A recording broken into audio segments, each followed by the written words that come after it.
सिन्दूरारुणविग्रहां त्रिनयनां माणिक्यमौलिस्फुरतारानायकशेखरां स्मितमुखीमापीनवक्षोरुहां पाणिभ्यां मलिपूर्णरत्नचषकं रक्तोत्पलं बिभ्रतीं सौम्यां रत्नघटस्थरक्तचरणां ध्यायेत् परामम्बिकाम्।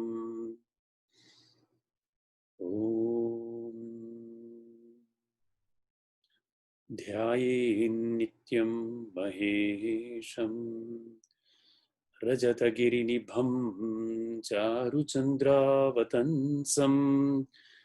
रत्नाकल्पोज्ज्वलाङ्गं परशुमृगवराभीतिहस्तं प्रसन्नं पद्मासीनं समन्तात् स्तुतममरगणैः व्याघ्रकृतिं वसानं विश्वाद्यं विश्वबीजं निखिलभयहरं पञ्चवक्त्रं त्रिनेत्रम्।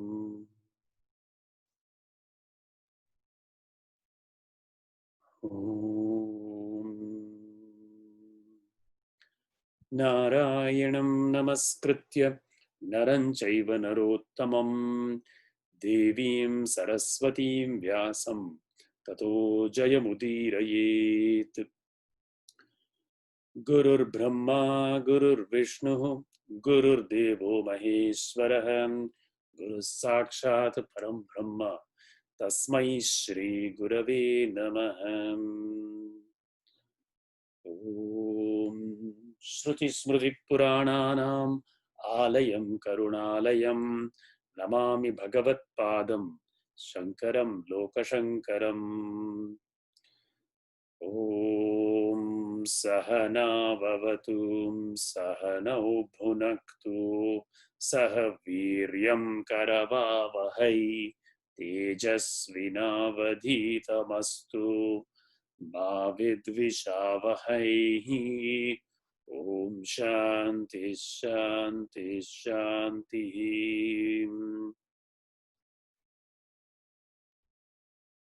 ॐ सर्वोपनिषदो गावो दोग्धा गोपालनन्दनः पार्थो वत्ससुधीर्भोक्ता दुग्धं गीतामृतं महत्।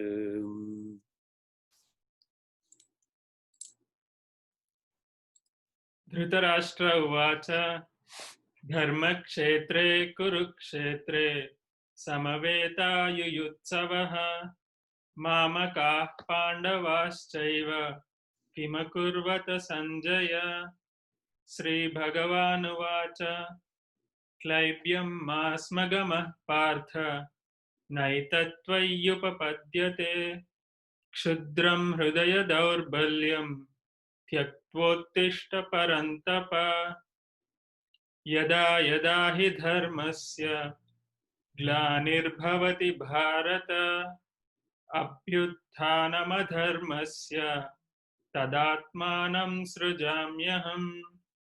परित्राणाय साधूनां विनाशाय च दुष्कृतां धर्म संस्थापनार्थाय संभवामि युगे युगे। वीतराग भयक्रोधा मन्मया माम् उपाश्रिताः बहवो ज्ञानतपसा पूता मद्भावमागताः। कर्मणि अकर्म यः पश्येत् अकर्मणि च कर्म यः स बुद्धिमान् मनुष्येषु स युक्तः कृत्स्नकर्म कृत्। ब्रह्मार्पणं ब्रह्महविर्ब्रह्माग्नौ ब्रह्मणाहुतं ब्रह्मैव तेन गन्तव्यं ब्रह्म कर्म समाधिना।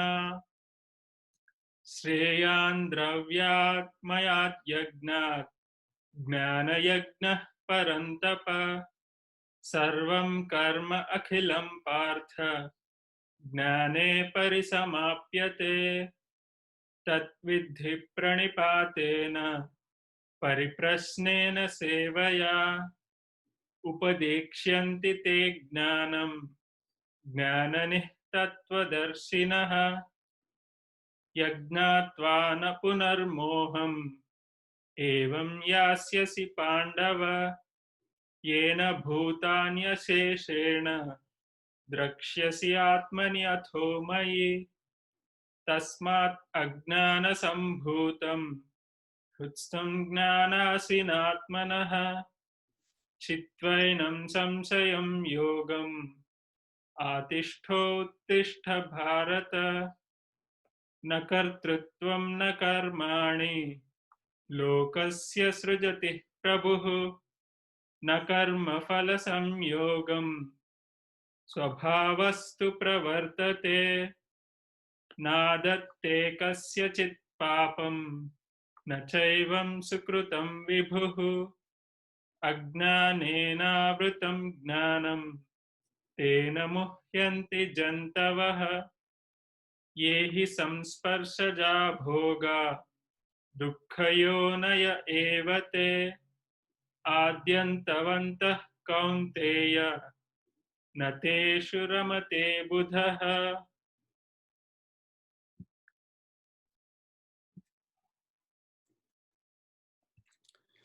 Very nice. So today chapter 7. All right. Yes.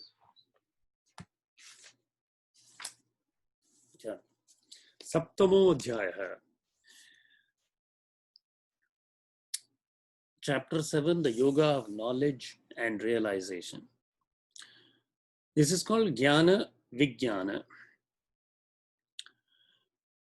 Yoginam api sarvesham madgatena antaratmana shraddhavan bhajate yomam same yuktatamo mataha. That was last 647. Among even these yogins, he who full of faith worships me, his inner self absorbed in me, him I deem the most integrated. Yukta tamaha. Having given room for a question in 647 and desiring to state such and such is the truth concerning him, the blessed Lord spoke. Iti prashnabijam upanyasya swayameva idrisham madiyam tattvam evam madgata antaratma syat iti etat vivakshuhu Sri Bhagavan uvacha. So who is going to read?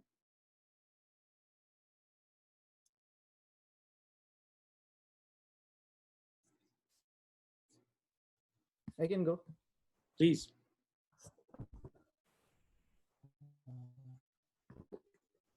Shri Bhagavan Uvacha Maya Saktamanaha Partha Yogam Yunjanmadasrayaha Asamsayam Samagram Mam Yatha Gyasyashi Tatrinuhu. Very good. So Sri Bhagavan Uvacha. So the first one should be made Maya Sakta Manaha, with mind set on me. O Partha, Yogam Yunjan, that is yoking, performing yoga. Yogam Yunjan. Mad Ashrayaha, taking me as the substratum of support, dependent on me. Asamshayam Samagram Mam Yatha Gyasyasi Tachruno, without any doubt whatsoever. Asamshayam Samagram. Mam, knowing me. Mam Gyasyasi, how you will know me. Yatha Mam Gyasyasi, how you will know me. Tachruno, that please listen to now. So this is very beautiful. Bhagavan has said, in the previous one, he said, this person, yogi, most integrated, I deem. Now he is saying, through that procedure, how will you know me? That you now understand. So, commentary. whoever seeks to achieve a human goal, yohi kaschit purusharthena kenachit arthi bhavati sa tat sadhanam karma agnihotradi tapah danam va kinchit ashrayam pratipadyate. Whoever seeks to achieve a human goal resorts to a means to reach that goal, such as fire sacrifice, austerity, gift giving, etc. So that purusha, for achieving that purushartha, that person resorts to tapa, austerity, agnihotram, fire sacrifice, danam, etc. Va kinchit adram pratipadyate. I am to yogi, the yogi here resorts exclusively to me as his refuge. Hitva anyat sadhanantaram mayyeva asaktamanaha bhavati. Giving up all other means, he fastens his mind on me alone. Yah evam yah tvam evam bhutah san asanshayam samagram samasta vibhuti balashaktyaihi balashakti aishwaryadi guna sampannam mam yatha yena prakarena gyasyasi samshayam antarena evameva bhagavan iti tat shrunu uchyamanam maya. So doing this, evam bhutah san, here shrunu, as I state, uchyamanam maya, how indubitably you will know me wholly. Asamshayam samagram samasta vibhuti bala shakti aishwaryadi guna sampannam. My glory, vibhuti, power, bala, shakti, energy, aishwarya, lordliness, adi, and so forth, guna sampannam, endowed with all these fabulous qualities. How you will know me? This now you listen to. This knowledge is a conviction that the Lord is such and such. Tacha mad vishayam. That knowledge in respect of the Lord is described. So, who is going to read verse 2? I can go. Please. Jnanam te aham visavvijnanam idam vakshyama sheshatah yat gyatva neha bhuya anyat gyatavyam avashishyate. Right. Very nice. Jnanam te aham savijnanam idam vakshyami.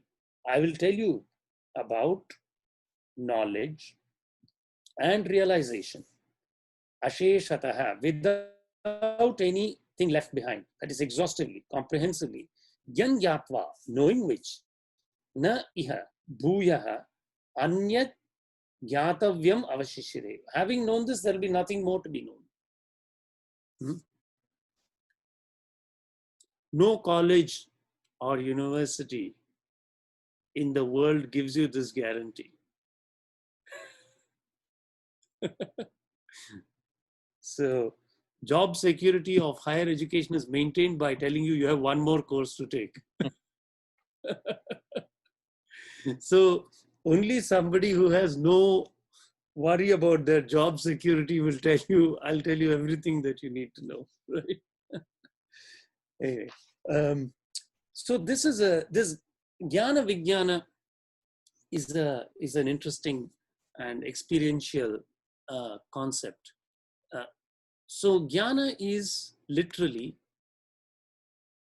when the mind of the human being turns inward and seeks to know the true self. That inward turning, that inward path leads to Jnanam. That is why Bhagavan is saying this yogi resorts exclusively to me as his refuge. Now, having experienced the true self, what is the nature of the human being when that light shines through on the outward that is coming out, right? That is Vijnanam. So now the human being reinterprets all experience in light of this knowledge. That is called Vijnana. So whereas in the past, like a blind person staggering around in a place, in the Tripura Rahasya, there's a very beautiful analogy of this, of how these people, these travelers, they've, got lost in a land, and then they fell into desert, and then they fell on thorny bushes, then they got very thirsty, then they ate some fruits, right? Thinking that these were actually some nice oranges, they turned out to be some thorn apples. And then to assuage that blazing feeling inside, they ate some other things, berries that turned out to be the ones that caused them to vomit, etc., etc. Right? All that is an elaborate analogy to describe the state of the human being who does not have this inner knowledge and their movements in the world. However, when that knowledge, jnanam, as he talks about, that light shines, then thereafter the actions that are informed by that are different.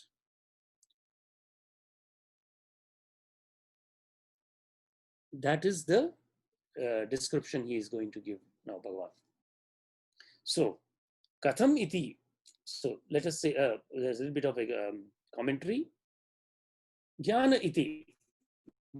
Jnanam te tubhyam savijnanam vijnana sahitam sva anubhava yuktam, with its experience. Idam vakshyami kathayishyami asheshatha katsnir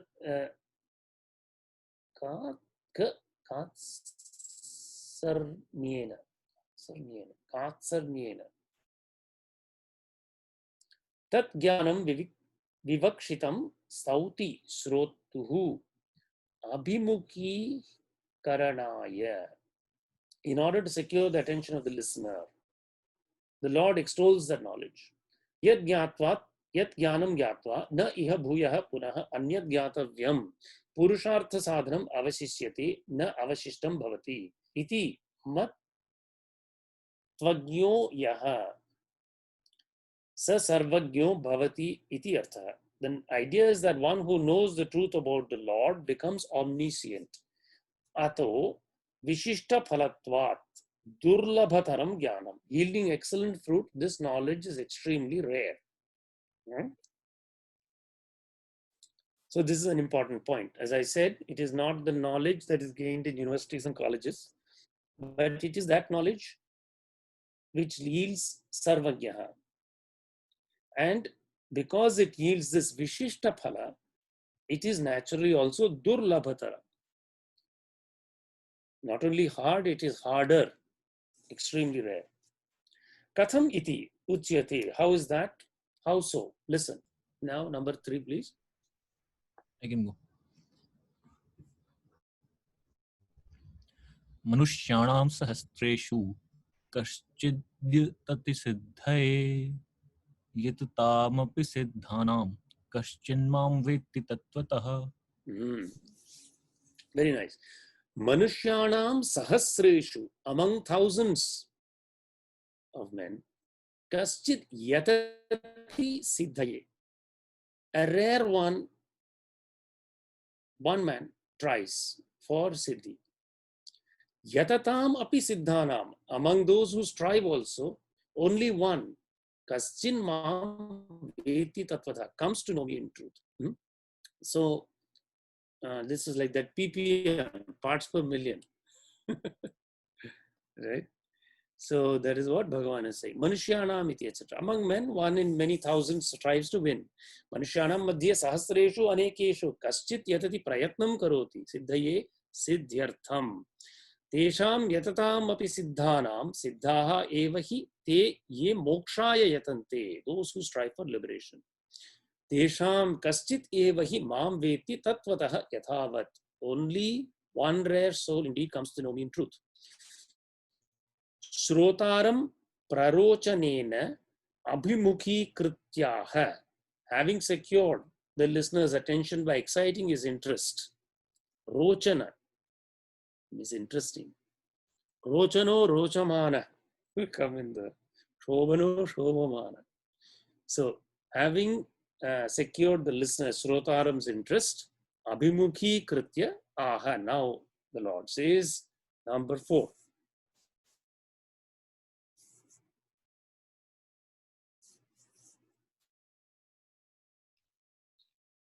I can read it. Please. Bhumirapo nalo vayuhu Little louder, please. Sorry. No. Yeah. Bhumirapo nalo vayuhu kham mano buddhireva cha ahankara iti yamme bhinna Beautiful. prakrutirastada. Very nice. Oh, so now Bhumihi is earth or Prithvi, Apaha, water, Analaha, fire, Vayuhu, space, Vayuhu, air, Kham, space. So what is the characteristic of these 5?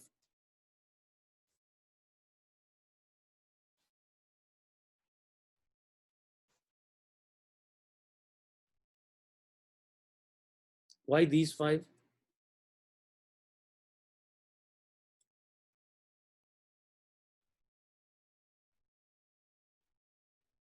Anyone remember? What is special about Bhumi, Rapo, Analo, Vayuhu and Kham? Pardon me?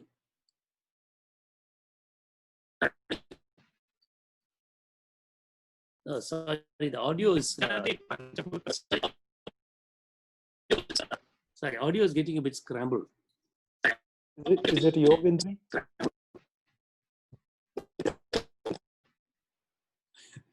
Sorry, Rakesh.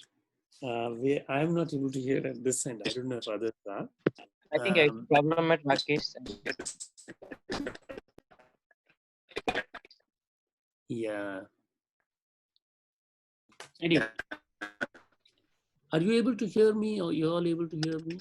Okay. Yes, Professor, you are loud and clear. Okay. I can hear as well.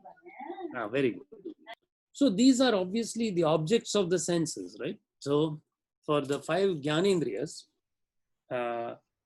these are the classification of all the objects of the senses. Bhumihi iti.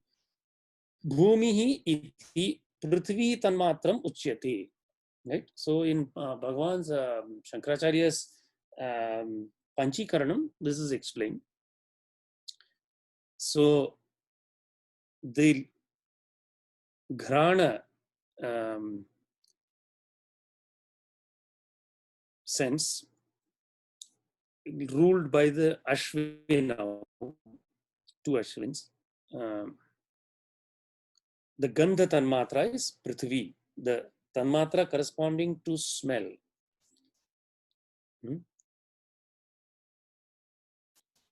Then coming up to Jihva, whose Devata is Varuna. Rasa Tanmatra is Apaha, the Tanmatra corresponding to Apaha. Similarly, like that, Netre Surya, Rupa Tanmatra is Agni or Analaha. Then Tvacha is Vayu, and Sparsha Tanmatra is also the Vayu. And then similarly, Vach, speech, Bakhni, and Shabda Tanmatra is Akash, also called Kham in this case. So, na sthula binna prakriti ashtadha iti vachanat. So, by these 5, Bhagavan is covering all the entire universe accessible through the senses. Whether it be in Bhur, Bhuva, Suva. So remember, there is that beautiful Vamana avatar, right, where he asks Bali to give him, and first step he covers That's a symbolic meaning, right? The person who conquers their five senses, in first step, they take Bhor Bhuva Suva. Okay. So this way. Then Bhagavan goes on, Mano Buddhi Deva Cha, because we know that in the once those are transcended, the fourfold faculty of mind is Manas, Chitta, Buddhi, Ahankar. So Bhagavan is saying, Mano Buddhi, he has taken those also, are nothing but him. Ahankara iti yam me. Bhinna Prakriti Rashtada. These are my distinctive eightfold nature. Tatha Abadayo api tanmatrani eva uchyante. Apaha analaha vayu kham. Earth refers to the rudimentary earth element and not to the gross earth. So this Bhagavan Shankaracharya is clarifying in case somebody is not clear about that. It doesn't mean only the solid earth that you see or that you Google Earth shows you. Right? It is the earth element itself. Similarly, water, etc. also refer to the rudimentary elements, etc. Mind refers to the cause of the mind. So let us see what Bhagavan is saying there. Manaha iti manasaha karanam ahankaro grhyate.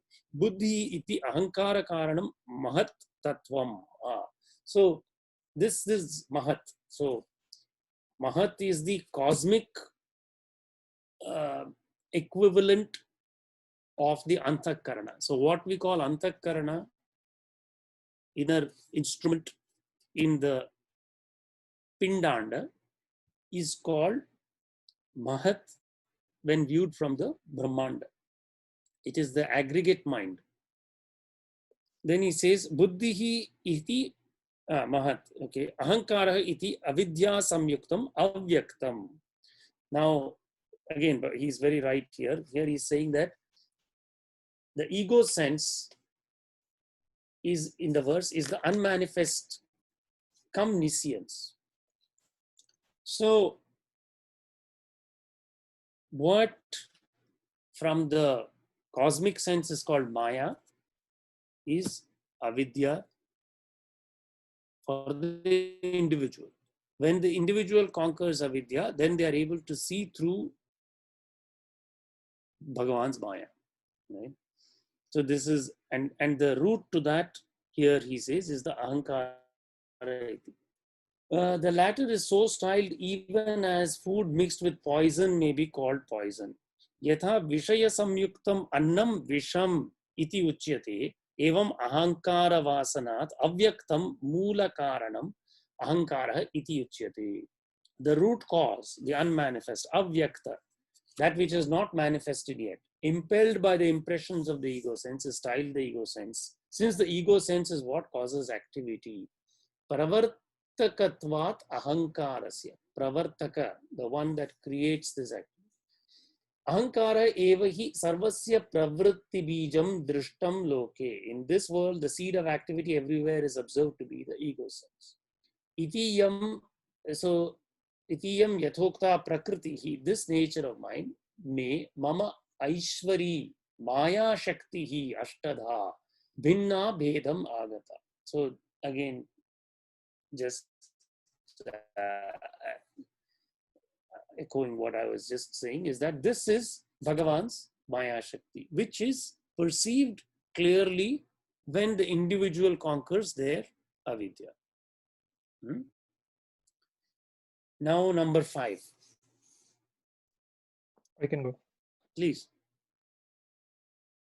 Aparyemittasya vanya prakritim vidhim me param jitta bhutam mahabaho yayedam dharyatya jagatam. Yedam jaharyate jagat. Right. What is it that supports the world? Apara yam. Apara is lower. Apareyam iti. Itaha. Tu anyam prakritim. Vidhi me param. This is my lower nature. Apara ayam itaha to anyam prakriti. There is vidhi me param. Also know my higher nature. Know that to be other than this one. Jiva bhutam mahabaho yayedam dharyate jagat. That constitutes, O mighty armed one, the living being by which this world is upheld. Apara iti. Apara na para nikrishta ashuddha anarthakari. This lower, inferior, impure, troublesome, samsara bandhanatmika, essence is bondage, iyam. Itaha asyaha yathoktayaha tu anyam vishuddham prakritim mama atma bhutam vidhi. But other than it, pure is my essential nature, the higher living being. Kshetragya lakshanam, the field knower. Pranadharana nimitta bhutam, cause leading to the assumption of the prana. He Mahabaho, yaya prakritya idam dharyate jagat antaha pravishtaya. This world is penetrated and upheld by that. So know that higher nature of mind. Then number 6.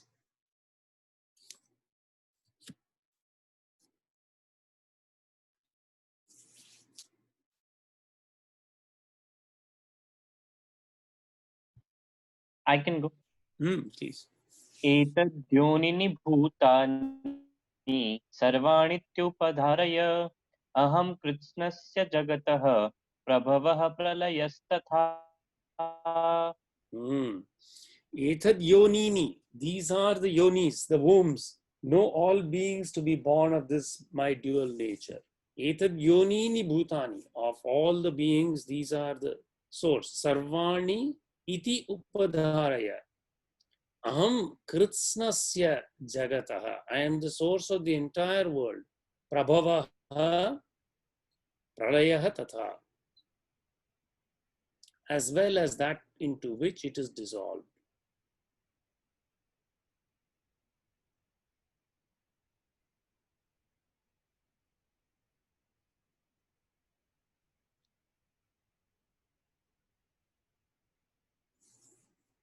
These two, etaditi, etad yonini, ete, para apare, kshetra kshetragya lakshane, the lower and the higher natures constituting the field, kshetra, and the knower of the field, kshetragya, they are the prakriti yonihi yesham bhutanam tani etad yonini. They are the womb of all beings.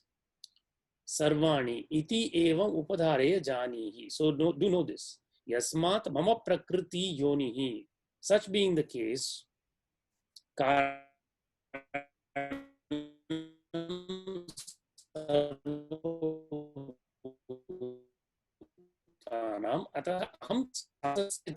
solution of the entire world are due to me. I, the omniscient Lord, utpattihi pralayah vinashah tatha. Prakriti dvaya dvarena aham sarvajnah, I, the omniscient, Ishwarah, Lord, jagatah karanam ityartha. I am the cause of the world cause. How? Through the medium of my dvaya prakriti, the two natures, through that very door, if you will, through the medium of my two natures. Yasmat evam tasmat. Therefore, next one. This is a very beautiful verse, by the way. 7 is very profound. Dr. Shankar, I have a question. Yes, please. Can you explain again Bhagwan's para prakriti? So, in fact, he is going to explain. There is a Bhagavan Shankaracharya is anticipating the kshetragya, the field and the field. No, let me just refer ahead to which adhyay that will come in, and then we will. I'll explain it in a little more detail. So, kshetragya is going to come in adhyaya. 12 or 13? 12 is it? Very likely. Yes, 12 is no, 13. It says yoga field and kshetragya is 13. So anyway, this philosophy that Bhagavan is expounding is a Sankhya philosophy. So the lower he is referring to is Prakriti, the higher is Purusha, right? Now, in that sense, Sankhya is also called a dualistic philosophy. Mhm. However, he will later mention that he is beyond even these two natures, right? And that is where the Bhagavad Gita still stands. It does not deviate from the Advaitic standpoint, right? Okay. So we will see that. So this is what you can understand it at this point as the Sankhya Purusha Prakriti. If you're not familiar with that, it's also the basis of the yoga philosophy. So and we will come as we read more. It will become clearer. Why this twofold distinction is made? It is a provisional distinction which will be useful, and we will later see it does not contradict the Mahavakyas. So, trying to see if he is giving that.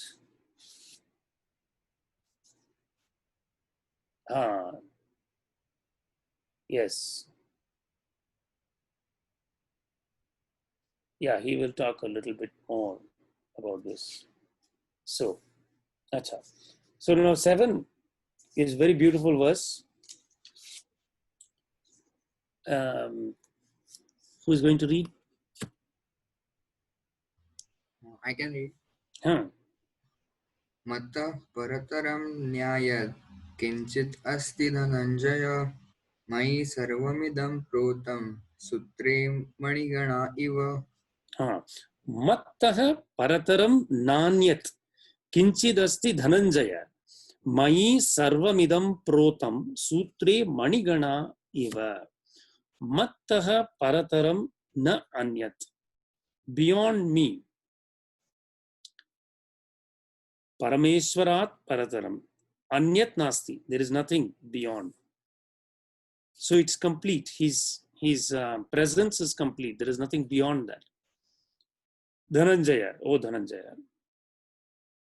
Mai sarvamidam protam sutre manigana. So he's drawing analogy with a necklace. On a necklace, there are pearls or gems here. Mani is gem on a necklace of gems.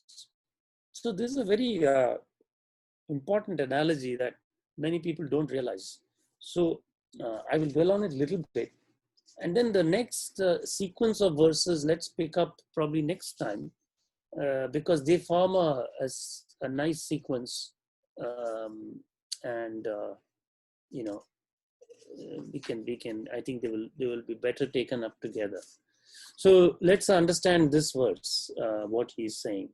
And it is actually deeply related to the point that he said about in the commentary that came, which it said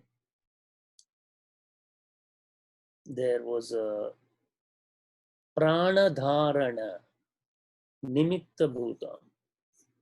So a cause of the assumption of the vital force. So let's understand this. Why does he say the clusters of gems on a thread?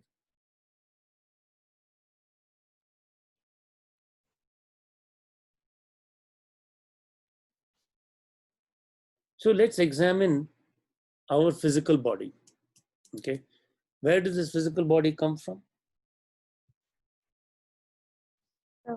Panch Mahabhutas.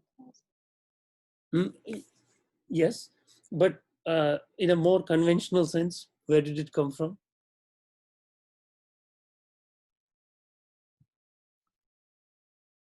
Our parents.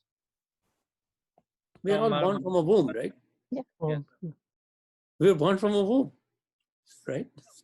We are not born from an egg. We are not andaja, right? We are born from a womb. Now, so when the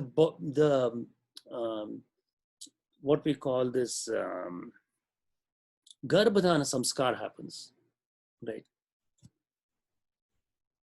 From that instant itself, the Vedic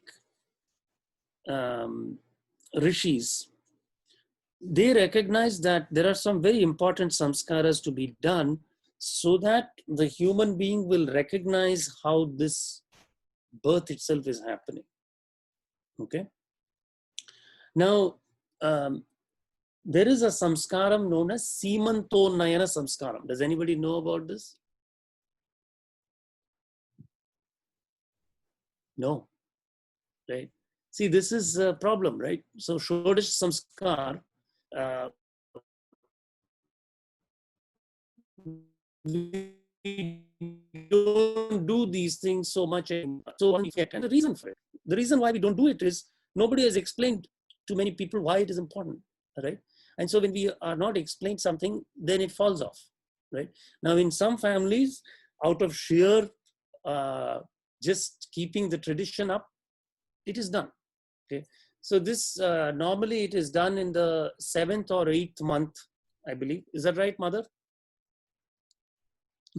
I don't know. My mother can unmute, but she will confirm. Is it the 7th or 8th month? I don't know. Maybe she. Huh? Maybe I can unmute it. No, I can't. Okay. So yes. Normally we do on 6th month. 6th month. Yeah. So when they enter the 7th, that's when they do. Right. Correct. So you know this. So what is done in this Seemantonayanam, the key essence of that samskar is that the father will take a porcupine quill and draw a line from here down into the mother's womb. Okay. This is the essence of the samskar. Everything else is around that. Okay. So this is a very symbolic and powerful and absolutely correct expression of something that is contained in the Aitareya Upanishad. In the Aitareya Upanishad, Bhagavan explains how he enters into the human body. Okay. How does the life force enter into a human body? We don't even know this. Okay. And he says, through this Brahmarandra I enter. The Lord enters through that. And this is not some made up story. If you really meditate, this will become clear, right? So the great rishis said, at least if we make this a symbolic gesture that they have to do, then everybody will do it. Maybe 1 in 20,000 people will explain this to them someday, right? And then they may be inspired to go and read the Aitareya Upanishad. But nobody, there are people who do it. In my own family, they do it. I tell them to read the Aitareya Upanishad, nobody reads it. Such is the nature. That's why 1 in 10,000 strives, and even 1 in 10,000 of that. Because the power of this samsara is very high. Those fathers are running with their heads cut off, working job, staying up late night, struggling, cooking food, trying to keep the family, but nobody has time to read. But they will do the samskar, which is probably not a bad thing. But born as an intelligent human being, shouldn't you do with knowing the meaning? You should do with knowing the meaning. First of all, you should do too. You're not a parrot. God didn't make you into a sheep or something like that. He made you sukrutaha. In the Aitareya Upanishad says sukruta. Sukruta means well made. A human being is well made. You're not made like a donkey or a sheep. God gave you a brain, right? But still, we don't seek to understand. Anyway, this is a very beautiful samskar. Seemanton Nayanam. So Seemanta is this line, Nayanam, bringing down. So although the Lord knows full well how to enter every human being, that's why he does it. In the thousands of millions or billions of people who don't follow the Vedic rituals, in them also the Lord enters only. Whether you be Christian or Muslim or Jewish or Baha'i, the Lord enters you. But what is beautiful about being born in this tradition is we know how he enters, right? And that too, having been born in that tradition, given the heritage of the rishis, we could at least keep that knowledge within us, right? So this Simantam. So that is the entry. So this is how the Lord enters. Now, that means that your mother's pranic body is connected to your pranic body, and so is your father's. Okay, although we don't come from the father supplies the most important contribution into that formation of the child, right? The father is the seed and the mother is the field, right? The quality of the crop depends on the seed. If the seed is not good, the crop will not thrive. It will not be a strong crop, correct? The genetic material beyond just the DNA and the RNA, the samskaras come from the father. That's why the father's influence is very, very important. But without a good fertile field, the crop will not grow. The mother has to, the field has to provide the nutrients, the water, right? That is the supporting nature of the feminine in the creation of this human being, right?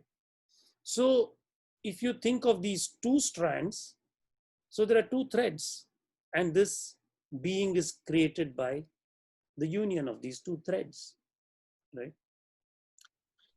Now, have you ever wondered that why do we feel upset, or in general, people feel upset if one of the parents passes away? You don't feel upset about anything else. There are thousands of other people who pass away, right? But if your parent passes on, you're going to feel very upset, yes or no? Right? It's a fact. And actually, even if you deny it, even if you hate it, even if you hate your parent, the passage of the parent will cause a great shock to any human being, whether they love them or not, even. You know, this is a fact. And interestingly enough, you don't have to be in the physical proximity of the parent when they pass away. Even if they pass away 10,000 miles away, you will feel the shock. How is that? How is that? You tell me. How is that possible, right? It's because, like this necklace that Bhagavan is saying, that thread in the necklace is the prana, right? It is the union of those two pranic threads that resulted in life in your body. So when, like you've seen these cable cars, now I'll draw a different analogy. You see cable cars strung on the cable, right? If one cable car moves, what is going to happen to the other cable car? It feels a vibration, right? If one cable car moves from one station to the next station, it is going to create a vibration in the line. That's why the passage of your parents, biological parents, however estranged you are, however far away from them you are, will affect you. It is a law of the Lord. You cannot violate this law. It's a God-given law. It's a God-made law. Man cannot violate it, right? Whatever you do, you may tear the child away from its parents, which is a horrible, cruel papam to do, but the child will feel the movement of its parent from this bhulokam into another lokam. And the reason is because we are all strung on this thread. And if you trace this thread back, it leads to no one other than God. And that is why they say, Matru Devo Bhava, Pitru Devo Bhava. Think of your Pitras as the first connection to the Lord. So before we do anything, we do Nandi Shraddham, we worship the Pitras, take their blessing as they are in the Loka that is just above us in Bhuloka. Beyond that is Devaloka, obviously.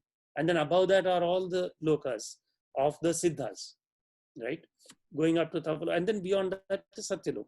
But the Lord, through this thread, has come and situated himself in us, right?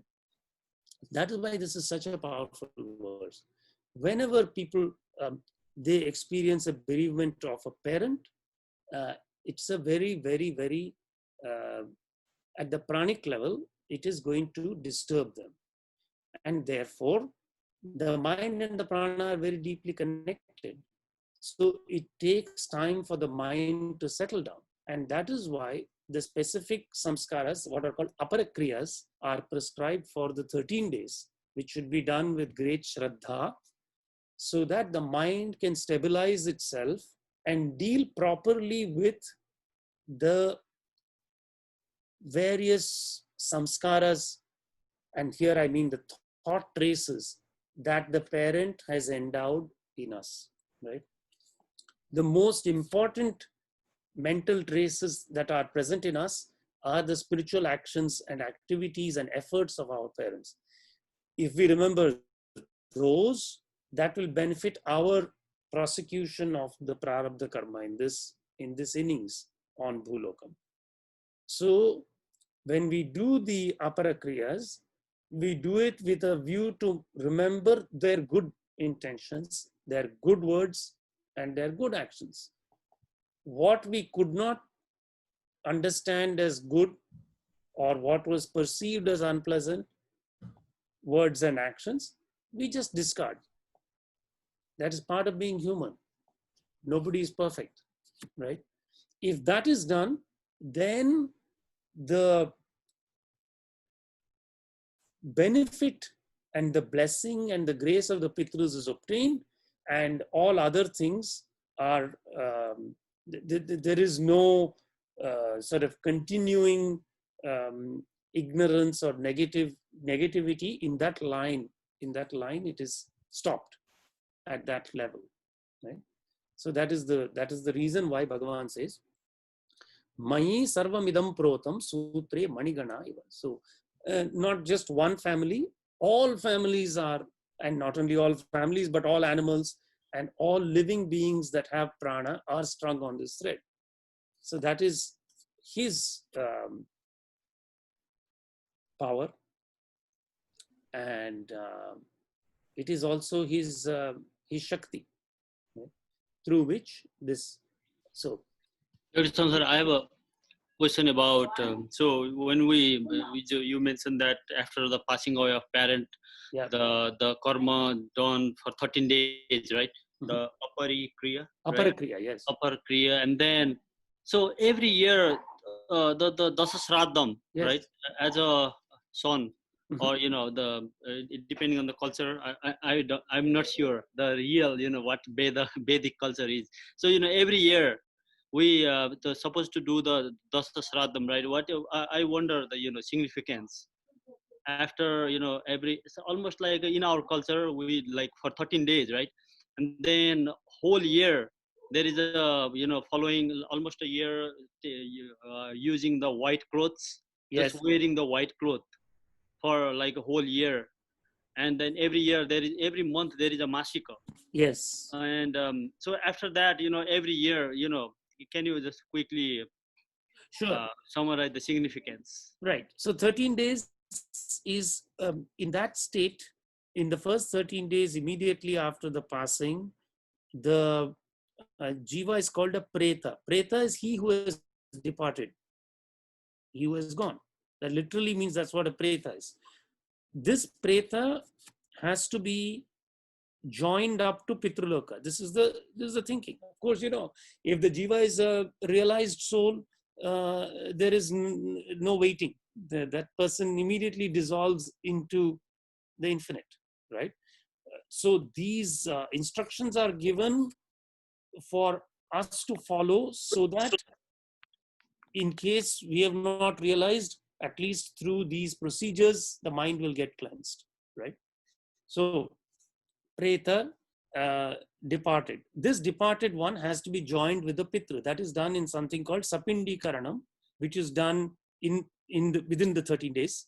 Either I have to check 11th or 12th day is Sapindi Karanam. So in that, symbolically, the person who departed is joined with the ancestors. So at this point, their journey to Pitraloka can start. Correct?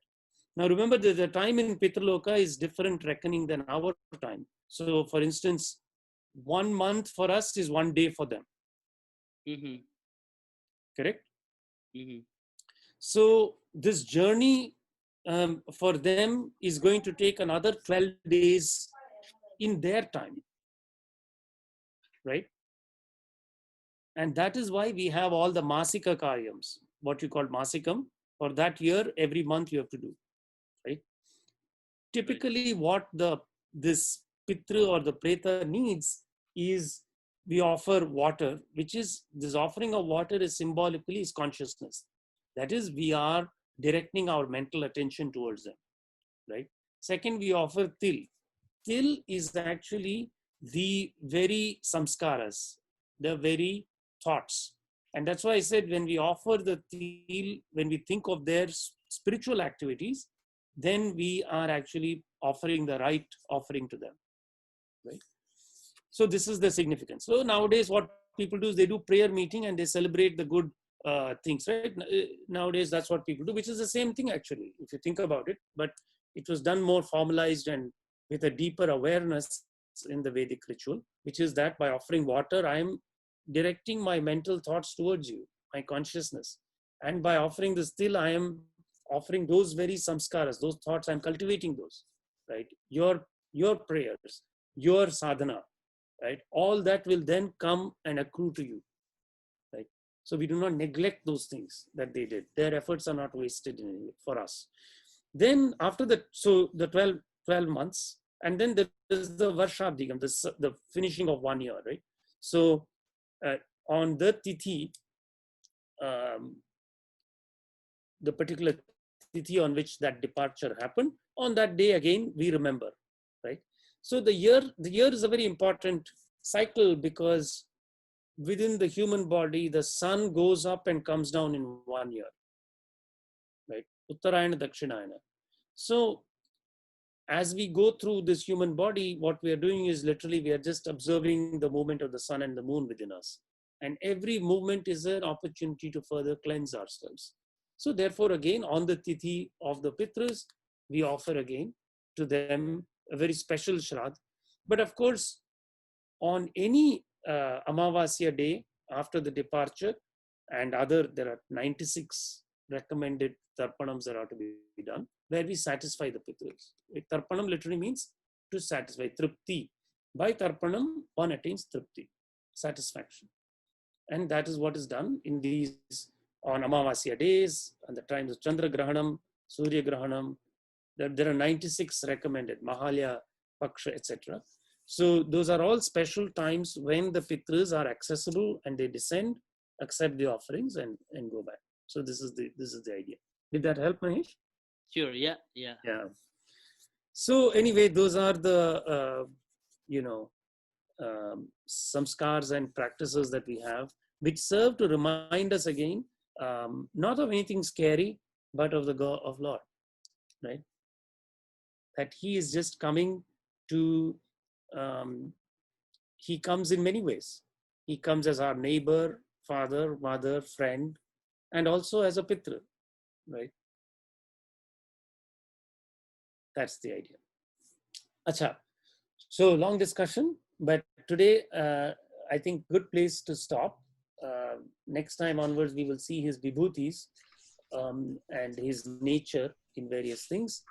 And so that'll be a good place to pick up. Number 8 from next time.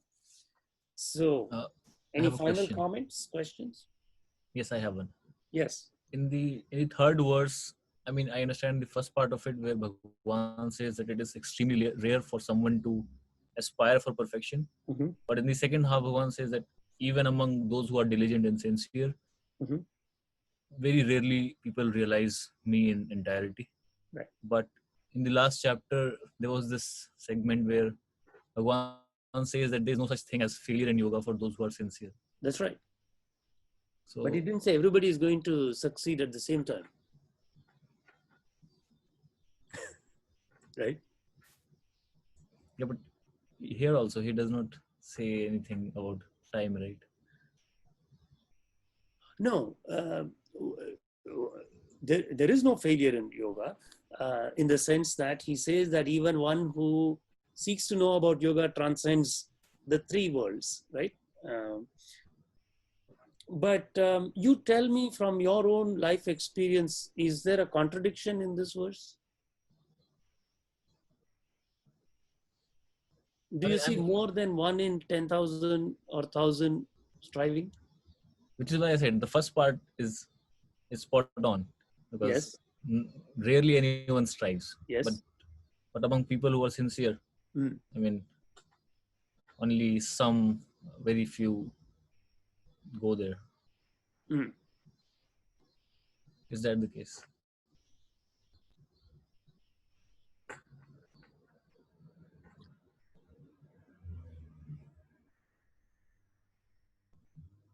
So here is a question. How will you know if somebody has reached there?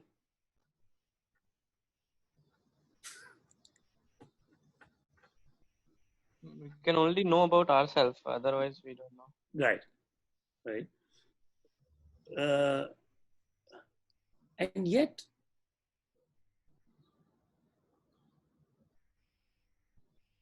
And yet, you also see that people are not going to follow someone unless there is some power in them, right? From the Lord. Yes. Right, Shalab? Yeah. So then if all of them realized, then everybody would be, then nobody would follow anyone, right? There would be no role of a guru, etc. Right? Right. Now, what I'm saying is when we read, there are so many people who write, and there are many, many yogis, there are many, many sadhus, there are many, many swamis. But as I said, at least in my experience, I've pointed you to 3, right? Hmm? And 3 is a pretty small number given that there have been 108 billion human beings since the dawn of time. Right? Of course, they say 3 in recent memory. But yet the question you say is not wrong. Because on the other hand, going off the last comment, everybody could be a jnani too. Right? In our state, one cannot assess, right? For definitely. One cannot say this is, but the Lord can say, right? Yes. What do you think? Huh? Yes. So it's in that sense, I think that we should accept it, and also probably it is something that in your heart, in time, when you practice and the deeper that the practice leads us, it may become faintly clearer, maybe by an, if not by direct experience, by anuman, we may infer that there is truth in it. This is how I would say. Like I said, many things all along the way, if we are not able to accept them immediately, we can ask, we can definitely question it, and then we can say provisionally, maybe. What do you say to that? Yeah. But let me maybe clarify one thing. As a consequence, don't be dismayed. Right? There is nothing that says you cannot be that one. Right? He's just saying that, and this is where our confidence is very important. You must have tremendous confidence on the spiritual path. There's nothing to say that you cannot be the one. Why? Why not? Right? Did anybody come and put a sticker on your head saying you are one of the 9,999? No. Nobody did. Right? All that the Lord is saying is it's not easy. Right? So, for instance, you're in graduate school, is that right? Yes. So, 12 years of high school, up to high school, 4 years of bachelor's, that's 16 years, right? And 2 years of master's. Pardon me? 2 years master's, maybe 5 years PhD. How many does that add up to?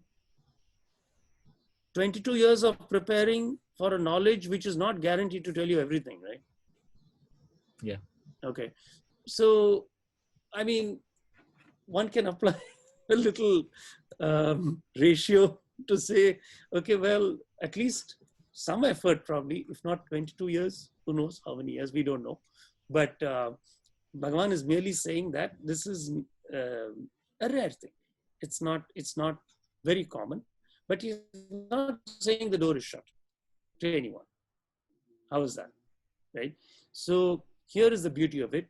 With Shraddha, as long as Shraddha is there, as long as we have faith, the key thing is if you sincerely open your heart to the Lord for even one moment, He will definitely reveal Himself. There is no doubt about it. Right? It seems to take a long time, but He is accessible at every instant. How else could it be? Otherwise, it would not make sense, right? Ji. He has got to be everywhere at every instant, right? If that faith becomes very, very, very firm, right, then He is easy to attain, right? And also His nature is very loving. So wherever you see that love, that's a reflection of the Lord, right? What do you say? Yeah. So hopefully that helps. Okay? Acha. Anything else?